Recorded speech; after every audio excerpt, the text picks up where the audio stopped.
नमस्कार दोस्तों, आपका स्वागत है अपने YouTube चैनल आर के स्टडी 19। आज के बच्चों हमारा टॉपिक है सिद्ध कीजिए कि रूट थ्री ये क्या है, अपरिमेय संख्या है। तो आइए इस क्वेश्चन को हम हल करते हैं, ठीक है ना।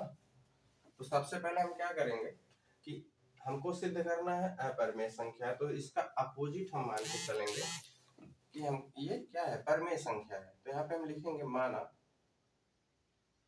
माना रूट थ्री एक परिमेय संख्या है, एक परिमेय संख्या है। अगर रूट थ्री एक परिमेय संख्या है तो इसको हम क्या लिख सकते हैं, root three is equal to P by T Q लिख सकते हैं, है ना।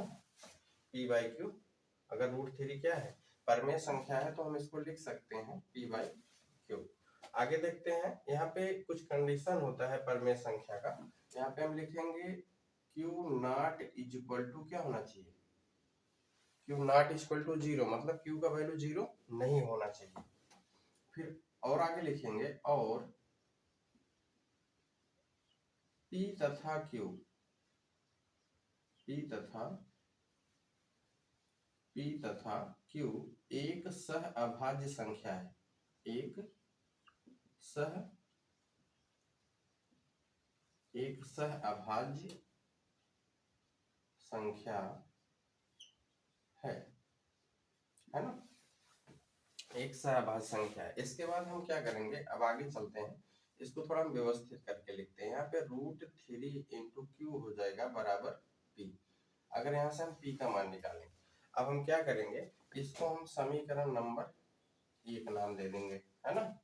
अब इसका हम क्या करेंगे, दोनों पक्षों का वर्ग करेंगे, दोनों पक्षों का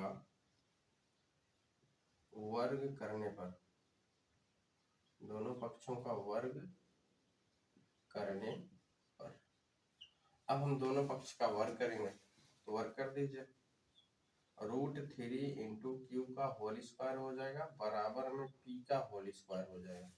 अब अगर हम इसका स्क्वायर करेंगे तो यहाँ पे हमको मिलेगा थ्री इंटू क्यू स्क्वायर बराबर, इसका स्क्वायर करेंगे तो मिलेगा पी स्क्वायर, ठीक है। अगर हम स्क्वायर कर दे रहे हैं तो हमको थ्री इंटू क्यू स्क्वायर बराबर पी स्क्वायर मिल रहा है। यहाँ से अगर हम क्यू का मान निकालें तो क्यू स्क्वायर इक्वल टू क्या हो जाएगा, पी स्क्वायर बाई थ्री। यहाँ पे हम देख रहे हैं कि तीन जो है वो पी स्क्वायर को विभाजित कर रहा है, तो तीन पी को भी विभाजित करेगा, है ना। तो यहाँ पे हम लिखेंगे, यहाँ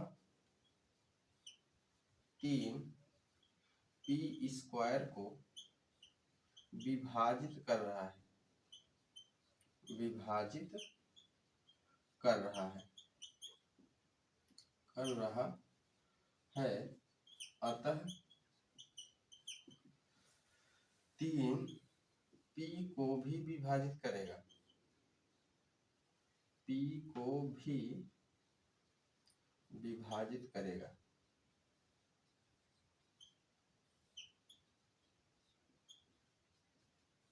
ठीक, ये हमारा एक स्टेप हो गया।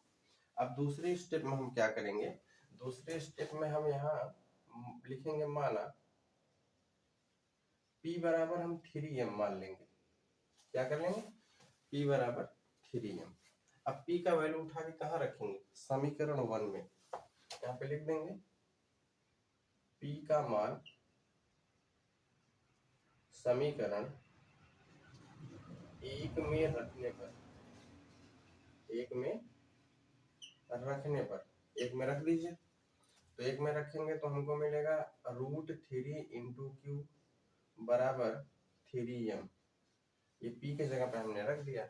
अब पुनः हम इसका वर्ग करेंगे, लिखेंगे पुनः दोनों पक्षों का वर्ग करने पर, पुनः दोनों पक्षों का वर्ग करने पर, पुनः दोनों पक्षों का वर्ग करने पर। अब पुनः अगर हम दोनों पक्षों का वर्ग कर रहे हैं तो हमको मिलेगा रूट थ्री इंटू क्यू का होल स्क्वायर बराबर में मिलेगा 3m का होल स्क्वायर, इतना होगा। फिर आगे इसको हल करेंगे, अगर इसका स्क्वायर करेंगे तो √3 का स्क्वायर करेंगे तो 3 इंटू क्यू स्क्वायर हो जाएगा बराबर यहाँ पे 9m स्क्वायर हो जाएगा, है ना। अगर हम 3 से इसको काट दें, 3 का नाम 3, 3 3 9, मतलब ये हमको मिल जाएगा Q square equal to 3m square मिल जाएगा। यहाँ से अगर हम m का मान निकाल लें तो यहाँ पे लिखेंगे क्यू स्क्वायर बटे 3 बराबर m स्क्वायर, है ना। अब यहाँ पे हम देख रहे हैं कि 3 जो है वो क्यू स्क्वायर को भी विभाजित कर रहा है, तो यहाँ पे हम लिखेंगे यहाँ 3 क्यू स्क्वायर को विभाजित कर रहा है, विभाजित कर रहा है।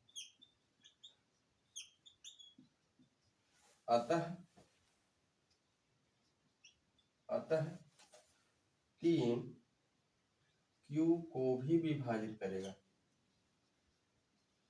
क्यू को भी विभाजित करेगा, है ना। 3 क्यू को भी विभाजित करेगा।